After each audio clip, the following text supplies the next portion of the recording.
Welcome back guys. நான் உங்கள் சிவா, நீங்கள் பார்த்துருக்க மேடிஎஸ்பி. இன்றைக்கி நம்ம சேனலில் பார்க்க போகிறது ஹோண்டாவில் ஹார்னர் 2.0. இதை பற்றி நம்ம டீட்டெயில்டாக பார்ப்போம். ஸ்பெஷல் தேங்க்ஸ் ஃபார் பொள்ளாச்சி ஹெரிகாம்ஸ் கொண்டா. அவங்க தான் வந்து இந்த வண்டியை நம்ம ப்ரொவைட் பண்ணுது. So let's get in to the video. மறக்காமல் ஒரு சப்ஸ்கிரைப் பண்ணுங்க கைஸ்.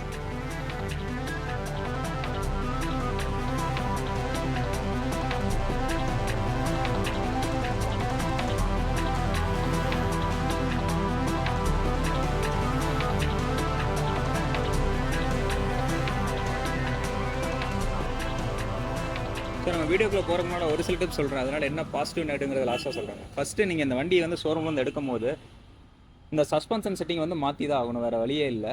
ஸோ இதோட சஸ்பென்ஷன் பொறுத்த வரைக்கும் 7 ஸ்டெப் அட்ஜஸ்டபிள் இருக்குது. நீங்கள் ஒரு 70 kg பர்சனாக இருக்கலாம், 50 kg பர்சனாக இருக்கலாம், 80 kg பர்சனாக இருக்கலாம், அதுக்கு மேலேயுமே இருக்கலாம். நம்ம சஸ்பென்ஷனை கரெக்டாக வச்சு ஓட்டும் போது வண்டியோட ஸ்டெபிலிட்டி வந்து நல்லாயிருக்கும். இப்போ நான் வந்து 70 kg பர்சன், எனக்கு வந்து more then second step is enough. Rough ரோடில் ஓட்டும் போது அடி வாங்குறது கொஞ்சம் ஃபீல் அதிகமாக இருந்துச்சுன்னா நான் தேர்ட் ஸ்டெப்பில் வச்சுருவேன்.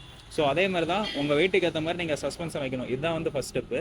செகண்ட் பார்த்தோன்னா அந்த டயர் ப்ரெஷருங்க. டயர் ப்ரெஷர் வந்து இப்போ நம்ம வெளியே ஒரு பெட்ரோல் பங்க்கில் போய் விட்டோன்னா அவங்க எடுத்தோன்னா என்ன பண்ணுவாங்கன்னா 30-40 இதான் மோஸ்ட்லி வைப்பாங்க. பட் இந்த வண்டியோட டயர் ப்ரெஷர் பொறுத்த வரைக்கும் ஃப்ரண்ட்டில் வந்து 25, பேக்கில் வந்து 29. நீங்கள் பிள்ளைனோட போகும்போது தான் 29. நீங்கள் வெயிட்டு கொஞ்சம் இன்க்ரீஸ் ஆகும்போது 1 PS ஆர் 2 PS வந்து பேக்கில் மட்டும் இன்க்ரீஸ் பண்ணிக்கலாம். ஃப்ரண்ட்டில் மோர் தென் அதுதான். இந்த டயர் ப்ரெஷர் நம்ம கரெக்டாக மெயின்டைன் பண்ணும்போது டயரோட லைஃப் இன்க்ரீஸ் ஆகும், பிரேக்கிங் கான்ஃபிடென்ட்டும் கொஞ்சம் அதிகமாக இருக்கும். அடுத்து பார்த்துட்டோம்னா இன்ஜினோட மெயின்டெனன்ஸ். நம்ம வந்து பீரியடிக்காக ஃபஸ்ட் சர்வீஸை பொறுத்த வரைக்கும் ஒரு 500 to 750 சொல்லுவாங்க. நீங்கள் முடிஞ்ச அளவுக்கு வந்து 500லேயே விட்டுருங்க. ஸோ ஃபஸ்ட் சர்வீஸ் பொறுத்த வரைக்கும் நீங்கள் 500ல் பண்ணுவீங்க. அடுத்த சர்வீஸ் செகண்ட் பொறுத்த வரைக்கும் ஒரு 3500ல் பண்ணுவீங்க. அதுக்கடுத்த சர்வீஸ் பார்த்துட்டிங்கன்னா 6500ல் பண்ணுவீங்க. 6500 வரும்போது முடிஞ்ச அளவுக்கு இந்த வண்டியில் வந்து ஏர் ஃபில்டர் ஒரு செக்ஷன் இருக்குது, அதை கையோட மாற்றிடுங்க. பிகாஸ் வந்து மோஸ்ட்லி வந்து நம்ம சிட்டியில் தான் ஓட்ட போகிறோம். கண்டிப்பாக அந்த ஏர் டஸ்ட்டில் அதிகமாக இருக்கும்போது இன்ஜினோட பர்ஃபார்மன்ஸும் கம்மியாக இருக்கும், வைப்ரேஷன் லெவலும் கொஞ்சம் அதிகமாக இருக்கும். ஸோ முடிஞ்ச அளவுக்கு அந்த ஏர் ஃபில்டரை வந்து செகண்ட் சர்வீஸ், எவ்ரி செகண்ட் சர்வீஸில் வந்து சேஞ்ச் பண்ணிடுங்க. அது வந்து கொஞ்சம் இன்ஜினோட லைஃப் கொஞ்சம் எக்ஸ்டெண்ட் பண்ணிவிடும், வைப்ரேஷன் ஃபீல்லாம் கொஞ்சம் இருக்காது. அதுக்கடுத்து பார்த்தீங்கன்னா இந்த வண்டியோட செயின் மெயின்டெனன்ஸ் கண்டிப்பாக பண்ணி தான் ஆகணும். நீங்கள் பார்க்கலாம் ஓப்பனாக இம்போசிடாக தான் இருக்குது. ஸோ அது வந்து நீங்கள் மண்ணு படும்போது ஆப்வியஸ்லி வந்து ஒரு மாதிரி கரகரன்னு சவுண்டு வரும், அன்னிவனான சவுண்டெல்லாம் வர ஆரம்பிக்கும். இந்த வண்டியில் ஸ்டாண்டர்டாக கொடுக்குறதே வந்து எப்படி பார்த்தாலும் ஒரு 10,000 கிலோமீட்டர்லாம் ஈஸியாக ரன் ஆகுறது. நீங்கள் மெயின்டைனே பண்ணல, என்னால் 10,000 மேலே ஓடும். நீங்கள் கரெக்டாக மெயின்டைன் பண்ணும்போது 30,000+ ஈஸியாகவே அது வந்துடும். ஸோ வீக்லி ஒன்ஸ் வந்து செக் பண்ணுங்கள். அதில் லூப் கம்மியாக இருந்துச்சுன்னா 2 weeks ஒன்ஸ் தான் மோஸ்ட்லி பண்ணுற மாதிரி இருக்கும், இல்லை மந்த்லி ஒன்ஸ் தான். மண் இருக்க டைமில் மட்டும் அதை வந்து க்ளீன் பண்ணி லூப் பண்ணிக்கிறது ரொம்பவே நல்லதுங்க.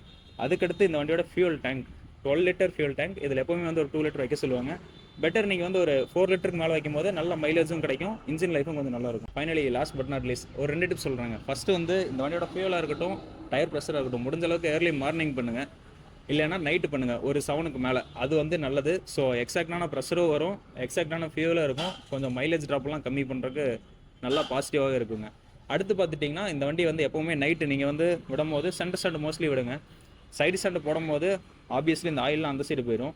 சென்டர் ஸ்டாண்டு போட்டு நீங்கள் காலையில் ஸ்டார்ட் பண்ணும்போது ஒரு 5 minutes வந்து ஐட்லிங்கில் விடுங்க. நீங்கள் விட்ட உடனே வந்து 1000 to 2000 RPM தான் எப்போவுமே நிற்கும். கொஞ்சம் ஐட்லிங் கம்மியாகும் போது கீழே, அதாவது இந்த செக்ஷனில் இருக்கும் ஆயில் ரொம்ப அண்டரில் இருக்கும். இது வந்து ஹெட்டுக்கு ஓவர்ஃப்ளோ ஆகி ஒரு சர்க்குலேட் வந்ததுக்கப்புறம் இன்ஜினோட பர்ஃபார்மன்ஸ் நல்லாயிருக்கும். இன்ஜின் அவ்வளோ சீக்கிரம் போகாது, கொஞ்சம் பெட்டரான லைஃபும் வரும். ஸோ நம்ம இப்போ சைட்டு அப்படியே வீடியோக்குள்ளே போகிறோம் கேஸ். இந்த வண்டியோட கலர்னு பொறுத்த வரைக்கும் மேட்டாக்ஸ் கிரே மெட்டாலிக் அப்படி தான் சொல்கிறாங்க. தென் இந்த வண்டி வந்து ஸ்டாண்டர்டாக வந்து டியூவல் சேனல் ஐபிஎஸ்ல தான் வருது. வண்டியோட ஓவரால் வெயிட்னு பார்த்தீங்கன்னா 142 kgs இருக்குது. ஓகே, நம்ம அப்படியே வந்து ஃப்ரண்ட்லேருந்தே ஸ்டார்ட் பண்ணுவோம் கைஸ். ஃப்ரண்ட்லேருந்து இங்கே பார்க்கும்போது எவ்ரிதிங் இஸ் எல்இடி. ஃப்ரண்ட்லேருந்து பார்க்கலாம் நீங்கள், headlight and indicator everything is LED. Also front டயரை பொறுத்த வரைக்கும் 110 செக்ஷன் டயரும். தென் இந்த பறக்கும் தட்டி இவனை பொறுத்த வரைக்கும் 276 mm 2% கலிபரில் ப்ளேஸ் பண்ணியிருக்காங்க. தென் ஸ்டாண்டர்டாகவே வந்து இங்கே அப்சைட் டவுன் ஃபார் கோல்டன் கொஞ்சம் வந்து ரோட் ப்ரெசன்ஸை இம்ப்ரூவ் பண்ணுற மாதிரி வச்சிருக்காங்க. ஆல்சோ இதோட ட்ராவல் எப்படியுமே வந்து 135, 130 இஸ் அ காமன். நம்ம அப்படியே வந்து ஃபியூல் செக்ஷன் போயிடுவோம். டேங்கை பொறுத்த வரைக்கும் ஒரு 12 லிட்டர் டேங்க். அதில் வந்து எப்போவுமே வந்து ஒரு 2 லிட்டர் மெயின்டைன் பண்ண சொல்லுவாங்க. பெட்டர் ஒரு 4 லிட்டர் வச்சுக்கிறது ரொம்பவே நல்லதுங்க. தென் இந்த வண்டியோட சீட் பொறுத்த வரைக்கும் 790 mm இருக்குது. என்னோட ஹைட் பொறுத்த வரைக்கும் 6 feet. எனக்கு எப்படி இருக்குன்னு பாருங்கள்.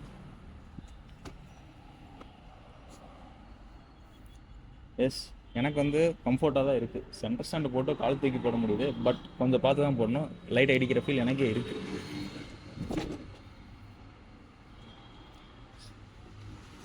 So not big deal. நீங்கள் 6'1", 6'2" வரும்போது தட்டுற மாதிரி இருக்கும். 6'1" வரைக்கும் எந்த பிரச்சனையும் இல்லைங்க, கரெக்டாக இருக்குது. அப்ரைட் போஸ்டராக தான் இருக்குது. நம்ம சீட்டை செக் பண்ணிட்டோம். இன்ஜின் பவரை பொறுத்த வரைக்கும் 184.4 cc இருக்குது. சிங்கிள் சிலிண்டர் SOHC செட்டப் தான். தென் பவரை பொறுத்த வரைக்கும் 17 horsepower 15.9 Nm ஆஃப் டார்க் இருக்குது. அப்படியே வந்து நம்ம கிரவுண்ட் கிளியரன்ஸ் பார்த்தா 168 மோஸ்ட்லி கம்ப்யூட்டர் பைக்ஸில் எங்கேயோ தட்டுறக்கு வாய்ப்பு கம்மி தான். மறக்காமல் ஹார்னட் வச்சிருக்க நீங்கள் கமெண்ட் பண்ணி விடுங்க எந்த மாதிரி இருக்குன்னு சொல்லிட்டு. அப்படியே வந்து நம்ம ரியர் செக்ஷனை பார்ப்போம். ரியர் செக்ஷன் பொறுத்த வரைக்கும் இங்கே பெரிய டயர் தாங்க, 140 செக்ஷன் டயர் 17 இன்ச்சில் ப்ளேஸ் பண்ணியிருக்காங்க. ரியரில் பொறுத்த வரைக்கும் எல்லாமே வந்து இங்கே எல்இடி தான். டேஞ்சர் லைட்டாக இருக்கட்டும், இண்டிகேட்டராக இருக்கட்டும், everything is LED. So seat comfort வருவோமே, இங்கே பார்க்கும்போது பில்லியனுக்கு ஆப்வியஸ்லி கொஞ்சம் ஸ்டிஃபர் சைடாக தான் தெரியுது. பட் ரைடருக்கு இதை கம்பேர் பண்ணும்போது ஒரு 30% கொஞ்சம் இம்ப்ரூவ் ஆன மாதிரி இருக்குது. இது வந்து ஸ்டிஃபர் தான், பட் இது ஓகேங்க, கொஞ்சம் மேனேஜபுளாக இருக்குது. ஹோண்டா ஹார்னட் 2.0 இதை பற்றி நம்ம டீட்டெயில்டாக பார்ப்போம். பிஃபோர் தட் இது E20 ஸ்டாண்டர்டாகவே சப்போர்ட் பண்ணுதுங்க. சைடில் வந்து சுவிட்ச் கியர் பொறுத்த வரைக்கும் பாஸ் லைட், அப்படியே நீங்கள் பேக் சைடில் தள்ளினீங்கன்னா ஹை பீம். எஸ், நீங்கள் இங்கே பார்க்கலாம், இந்த இடத்துல சேஞ்ச் ஆகும். Yes, pass light, high beam. அதுக்கப்புறம் பார்த்தீங்கன்னா இங்கே வந்து மோட் செலக்டர், நீங்கள் அங்கே சேஞ்ச் பண்ணுறதுக்கு எஸ் இது அமுத்தினீங்கன்னா அங்கே அப்படியே சேஞ்ச் ஆகும். இது வந்து ஃபியூவலுங்க, நீங்கள் ரேஞ்சில் வைக்கணுமா, டிஸ்டன்ஸ் FMT எந்த மாதிரி வைக்கணுமா அதை வந்து நீங்கள் சூஸ் பண்ணிக்கலாம். அதுக்கடுத்து கீழே இருக்க ஃபீச்சர் பார்த்துட்டிங்கன்னா இது வந்து ட்ரிப் A 0 பண்ணுறது.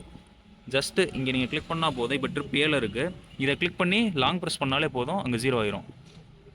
எஸ், 0 ஆயிடுச்சுங்களா, அது ட்ரிப் B. அவ்வளோதான். செகண்ட் வந்து இதுதான், இவ்வளோ தான் இருக்குது. அதுக்கடுத்து பார்த்தீங்கன்னா செட்டிங்ஸில் போனோன்னா ஃபங்க்ஷன்ஸ். இதில் வந்து எக்கானமி இண்டிகேட்டர், நீங்கள் ஒரு 50ல் போகும்போது எக்கானமி வந்து இங்கே இண்டிகேட் ஆகும் ஆக்சுவலி. எஸ், நீங்கள் பார்க்கலாம், இந்த க்ரீன் லைட் எரியறதுக்காக தான் அந்த ஃபீச்சர் வச்சுருக்காங்க. டிஸ்பிளே டைப்பை பொறுத்த வரைக்கும் இங்கே பிரைட்னஸ் இருக்குது. அதுக்கடுத்து பார்த்தீங்கன்னா தீமில் வந்துட்டிங்கன்னா ஆட்டோ, லைட் அண்ட் டார்க் இந்த மாதிரி இருக்குது. ஸோ நீங்கள் டார்க்கில் வைக்கிறது ஆஸ் அ ஸ்டாண்டர்டாக டே டைமாக இருக்கட்டும், நைட் டைமாக இருக்கட்டும், ஆஸ் அ டார்க்காகவே தான் இருக்கும். அதுக்கடுத்து ஆட்டோ போட்டிங்கன்னா டைமுக்கு ஏற்ற மாதிரி மாறிக்கும். இங்கே ஆக்சுவலி ஒரு சென்சார் இருக்குது, இந்த சென்சார் மறையும் போது உள்ளே வந்து கலர் சேஞ்ச் ஆகுங்க. ஸோ அவ்வளோதான் அது. அடுத்து வந்து ஃபேவரட்டில் வச்சு நம்ம என்ன இங்கே ஃப்ரண்ட்டில் டிஸ்பிளே ஆகணுங்கிறத வச்சுக்கலாம். ஜென்ரல், எஸ், இதில் வந்து டேட் அண்ட் டைம் நம்ம சேஞ்ச் பண்ணுறது. ஆல்சோ யூனிட் பார்த்துட்டிங்கன்னா கிலோமீட்டர் பர் லிட்டரா இல்லை லிட்டருக்கு எவ்வளோ கிலோமீட்டர் 100 கவர் ஆகுதான்னு பார்க்குறது தான், வேறு ஒன்றும் இல்லைங்க. இதை கொடுக்கும்போது ஆல்சோ எல்லாமே வந்து டிஃபால்ட் ஆயிரும், வண்டி எப்படி வந்துச்சோ அதே மாதிரி ஆயிரும். அப்புறம் பார்த்திங்கன்னா ப்ளூடூத் பேரிங். எஸ், இதில் வந்து ப்ளூடூத் பேரிங் இருக்குது, அவ்வளோதாங்க. ஸோ சர்வீஸ் இதில் மெயின்டெனன்ஸ் இருக்குது, சிஸ்டம் இன்ஃபோ ஒரு வெர்ஷன் என்னங்கிறது இங்கே இருக்கும். அதுக்கப்புறம் பார்த்திங்கன்னா மெயின்டெனன்ஸ், பீரியாடிக் நீங்கள் ஆயில் சேஞ்ச் பண்ணுறது, வாரண்டி இன்ஃபர்மேஷன், எவ்ரிதிங் வந்து இங்கே டிஸ்பிளே ஆகும். ஒன்ஸ் நீங்கள் வண்டி வந்து வாங்கினதுக்கப்புறம் இங்கே எல்லாமே டிஸ்பிளே ஆக ஆரம்பிச்சிடும், அவங்க எல்லாமே பண்ணி கொடுத்துருவாங்க. அவ்வளோதாங்க. இங்கே பார்த்துட்டிங்கன்னா ஹசார்ட் லேம்ப் ஆஸ் ஸ்டாண்டர்டாக வருது. இந்த வண்டியில் நான் பார்த்தது ஒரு ஃபீச்சர் என்னென்னா, ஃபீச்சர்னு சொல்ல முடியாது, ஆஸ் அ ஸ்டாண்டர்டாகவே வந்து இந்த 2 லைட்டும் பிளிங்க் ஆகிட்டு தான் இருக்கும். பிளிங்க் இல்லைங்க, இதில் வந்து ரிஃப்ளெக்ட் ஆகுது, பட் வந்து ஆஸ் அ ஸ்டாண்டர்டாக அது வந்து லைட் க்ளோ ஆகிட்டே தான் இருக்கும். ஃப்ரண்ட்டில் மட்டும், பேக்கில் இல்லைங்க.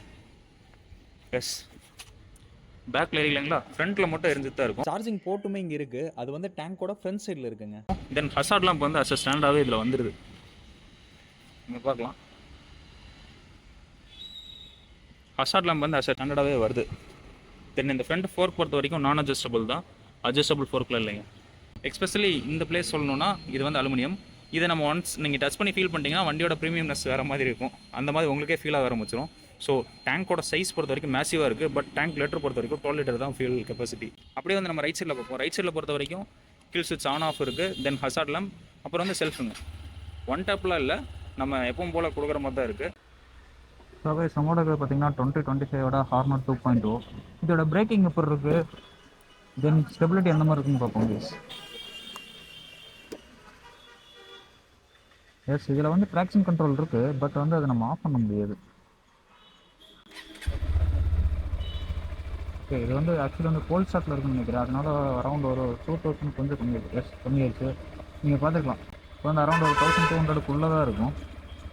ஸ்லிப்பர் கிளச்சு நல்லாவே இருக்குங்க, 5 ஸ்பீட் கியர் பாக்ஸ் தான். ஸ்லிப்பர் கிளச் வந்து ரொம்பவே சாஃப்டாக இருக்குது, அது இருக்க ஃபீலே இல்லை.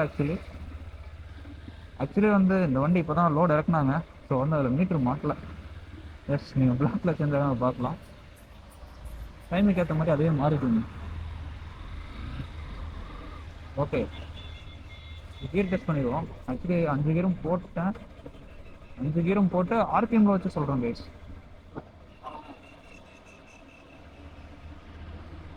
எஸ், அண்டர் ஒரு 2000 ஆர்பிஎம்க்குள்ளே வந்து நீங்கள் ஸ்டாப் பண்ணிக்கலாம், ஓட்டுறதெல்லாம் ப்ராப்ளமே இல்லை.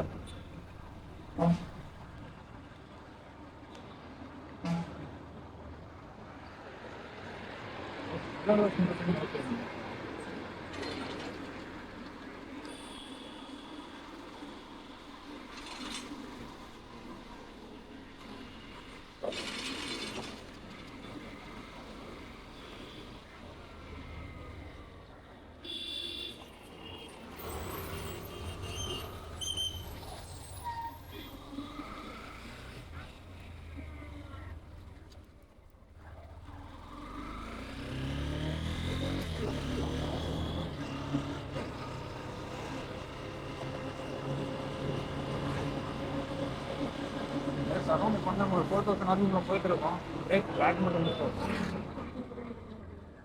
ஓகே, கான்ஃபிடென்ட்டாக தாங்க இருக்குது. சிங்கிள் பிஸ்டன் காலிபரே நல்லா வேலை செஞ்சுருக்கு. இப்போ நம்ம ஃப்ரெண்டு பார்த்துருவோம், ஃப்ரெண்ட் எந்த மாதிரி ஆக்ட் பண்ணுது.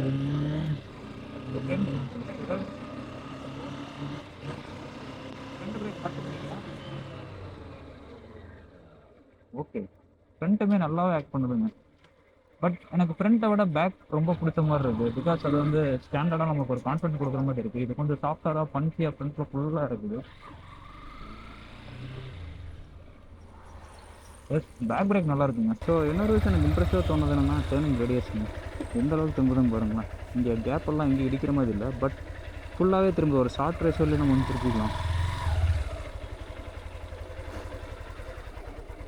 அதாவது இந்த ரோடு சென்டர் இருந்தால் எக்ஸாக்ட்லி நீங்கள் பார்த்தா தெரியும், அந்த இடத்துல மட்டும் தண்ணி படாமல் இருக்கா, அதுலேருந்து ஒரு சின்ன டேர்னிங்லேயே திருப்பிக்கலாம்.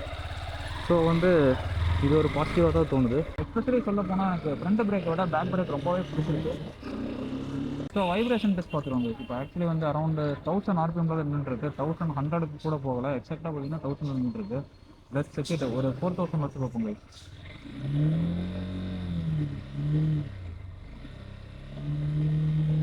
மைன்யூட்டாக ஃபேரிங்கில் மட்டும் எனக்கு வைப்ரேஷன் இருக்குது. இந்த பார்த்துங்க, வேற எங்கேயும் வைப்ரேஷன் ஃபீல் ஆகலை. இப்போ ஒரு ஃபுல் ட்ரைவ் பண்ணிடுவோம்.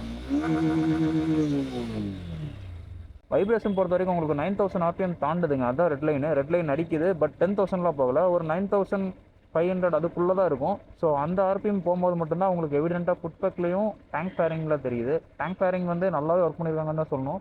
அங்கே மைன்யூட்டாக தாங்க தெரியுது. சீட் அண்ட் ஃபுட்பேக்கில் தான் வந்து நல்லா எவிடென்ட்டாகவே வந்து வைப்ரேஷன் தெரியுது. ஆப்வியஸ்லி நம்ம ஹைரவ் அடிக்க போகிறதில்ல, அடிக்க போகிற டைமில் இந்த 2 பிளேஸில் மட்டும் கொஞ்சம் வைப்ரேஷன் இருக்கும். சீட்டில் வந்து தெரியாது, ஃபுட்பேக்கில் வந்து கண்டிப்பாக தெரியுங்க. ஹைரவ் அடிக்கும் போது நீங்கள் நார்மலாக ஒரு 5000 to 6000 ஆர்பிஎம் தான் வச்சு ஓட்டணும். ஸோ அந்த இதில் ஓட்டும் போது நல்ல மைலேஜுமே கிடைக்கும். இன்ஜின் அவ்வளோ சீக்கிரம் வேலை வராது. கார்பன் டெபாசிட்டுங்கிற ஒரு ப்ராசஸ் வந்து அந்த 5 to 6000 வந்து கொஞ்சம் கம்மியாக இருக்கும். அதில் நல்ல மைலேஜுமே கிடைக்குங்க. ஓகே, நம்ம இப்போ வந்து ஸ்டேட் ஆஃப் பர்சனாக கான்சர்னுங்கிறத பார்ப்போம். ஒரு சின்ன ரைடு தான் போனேன். ஆக்சுவலி 2 மீட்டர் ரன் ஆகலை. பட் எனக்கு தோணுன ஒரு ஃபீட்பேக்கை வந்து நான் அப்டேட் பண்ணுறேன் guys. Finally get in to the conclusion guys. இந்த வண்டியோட ப்ரோஸ் என்ன கான்சர்னுங்கிற சொல்கிற ஒரு சின்ன ரைடு தான் போனேன். பட் அதுக்கு முன்னால் எனக்கு இந்த வண்டியில் உட்காந்தோன்னா ஒரு விஷயம் ரொம்ப இன்ட்ரெஸ்டிங்காக இருந்துச்சு. டிவிஎஸில் மட்டும்தான் அதை ஹைலைட் பண்ணி நான் பேசிகிட்டு இருந்தேன். பட் வந்து இப்போ ஹோண்டாலையுமே அந்த ஃபீச்சர் இருக்குங்க. நீங்கள் சாவி போட்டோன்னா ஒன் டைம் தான் இந்த இன்ஜெக்டர் மோட்டர் வந்து ரன் ஆகும். அதுக்கடுத்து வந்து நீங்கள் எப்போ ஆஃப் பண்ணுறீங்களோ அப்போ ஆஃப் ஆகும். இந்த கில் சுவிட்ச் வந்து ஜஸ்ட் ரன் ஆகிட்டு இருக்கதை நம்ம ஆஃப் பண்ணுறக்கு ஆன் பண்ணுறக்கு, அவ்வளோதான். வேறு எந்த யூஸுமே இதனால் இல்லை. ஸோ இன்ஜெக்டரோட யூஸ் வந்து கொஞ்சம் கம்மியாயிருது. ஆப்வியஸ்லி இங்கே இன்ஜெக்டரோட லைஃப் கொஞ்சம் இன்க்ரீஸ் ஆகுது கைஸ். செகண்ட் விஷயம் பார்த்தீங்கன்னா, அந்த வண்டியோட பிரேக்கிங் எனக்கு ரொம்பவே பிடிச்சிருக்கு. ஃப்ரண்ட் பிரேக்கு சொல்ல, ரியர் பிரேக் சொல்கிறேன். நம்ம எவ்வளோ தான் ஹார்டாக பிரேக் பண்ணால் கூட கான்ஃபிடென்ட்டாக நிற்குது. பட் ஃப்ரண்ட் பிரேக் வந்து கொஞ்சம் ஸ்பான்சியராக இருக்குது. பேக் பிரேக் வந்து ரொம்பவே கான்ஃபிடென்ட்டாக இருக்குது எனக்கு. ஃப்ரண்ட் பிரேக்கை கம்பேர் பண்ணும்போது பேக் பிரேக்கே மோர் தென் இனஃப் அந்த மாதிரி தான் தோணுது. ஃப்ரண்ட் பிரேக் வந்து எனக்கு கையே போகலை. இதுக்கு நான் வந்து இன்ஜின் பிரேக்கிங்லாம் பண்ணல. பண்ணுறக்குமே நல்லா தான் இருக்குங்க. இன்ஜின் பிரேக்குமே ஓகே தான். பட் எனக்கு மோர் தென் ரியர் பிரேக்கே இனஃப்ங்கிற மாதிரி தோணுது. மூணாவது விஷயமா சொல்ல போனால், ஒன்ஸ் வந்து நீங்கள் 2500 ஆர்பிஎம் செகண்ட் கியர் போட்டு 2500 ஆர்பிஎம் தாண்டிங்கன்னா புல் பயங்கரமாக இருக்குது செகண்ட் கியரில். அதுக்கடுத்து நீங்கள் புல் என்ஜாய் பண்ணி ஓடணும்னா ஒரு 4500 நீங்கள் தாண்டும் போது நல்ல பவர் டெலிவரி இருக்குது. அதுக்கு முன்னால் நம்ம பவர் எக்ஸ்பெக்ட் பண்ணுறது கொஞ்சம் கம்மி தான். டார்க் மேனேஜ்மெண்ட்லாம் நல்லா இருக்குது. ஸோ இது நான் 3வது ப்ரோவாக பார்க்குறேன். அதுக்கடுத்து இந்த சஸ்பென்ஷன் தான் சொல்லணும். நான் கொஞ்சம் ஹெவியான குழிலையும் விட்டு பார்த்தேன். ரொம்ப ஹெவியாக சொல்ல முடியாது, பட் ஆவரேஜாக இருக்க குழியெலாம் விட்டு பார்க்கும்போது ஈஸியாக டேக்கிள் பண்ணுது. அந்த இம்பேக்ட் வந்து நீங்கள் பில்லியனாக இருக்கட்டும், ரைடராக இருக்கட்டும், உங்களுக்கு அது கொண்டு வரல. ஸோ வந்து இது ப்ரோவாக தான் பார்க்குறேங்க. காணா பார்க்குற ஒரு விஷயம் என்னன்னா, இது வந்து காமன். நீங்கள் எந்த வண்டி எடுத்தாலும், பெட்ரோல்னு ஒரு வண்டி எடுத்துட்டிங்கனாலே எந்த பிராண்டாக இருந்தாலும் சரி, ஆப்வியஸ்லி ஹைரோவில் வந்து வைப்ரேஷன் இருக்க தான் செய்யும். ஆஸ் அ சேம் இங்கே இருக்குங்க. செகண்டாக நான் காணா பார்க்குறது என்னென்னா, இந்த யூஎஸ்பி போர்ட்டு தான். இது எந்த அளவுக்கு ப்ராக்டிக்கலாக யூஸ் ஆகும்னு தெரில. பிகாஸ் வந்து ஹேண்டில் பார் டேர்ன் பண்ணும்போது அந்த இடத்துல லாக் பண்ணுறதுக்கு நிறையாவே சான்சஸ் இருக்குது. ஸோ வேறு இடத்துல கொடுத்துருந்தா கொஞ்சம் பெட்டராக இருக்குமேங்கிற ஒரு ஃபீல் வருதுங்க இங்கே. அப்படியே வந்து நம்ம மிரர் விசிபிலிட்டி இதுக்கெல்லாம் குறைய இல்லைங்க, நல்லாவே இருக்குது. ஹைரோ அடித்து பார்க்கும்போது கூட அந்த மிரர் வந்து வைப்ரேட் அந்தளவு மேக்ஸிமம் லெவலில் இல்லை. ஸோ நல்லாவே இருக்குங்க. பட் இங்கே ஹைலைட்டாக ஒரு விஷயம் சொல்லணும்னா, ஃபேரிங்கில் வந்து அவங்க நல்லாவே ஒர்க் பண்ணியிருக்காங்க. ஹைரோ அடிக்கும் போது கூட ஹேண்டில் பண்ணிக்கிற அளவுக்கு தான் இருக்குது. பட் சீட் அண்ட் ஃபுட்பேக் எவிடென்ட்டாக தெரியுதுங்க, அதை வந்து மறுக்கவே முடியாது. ஸோ இந்த ஒரு விஷயம் தான் எனக்கு காண தோணுது. இந்த வீடியோ பிடிச்சிருந்துச்சுன்னா மறக்காம ஒரு சப்ஸ்கிரைப் பண்ணிக்கோங்க. இன்னொரு இன்ட்ரெஸ்டிங்கான வீடியோ சந்திப்பாங்க. டாடா, பை.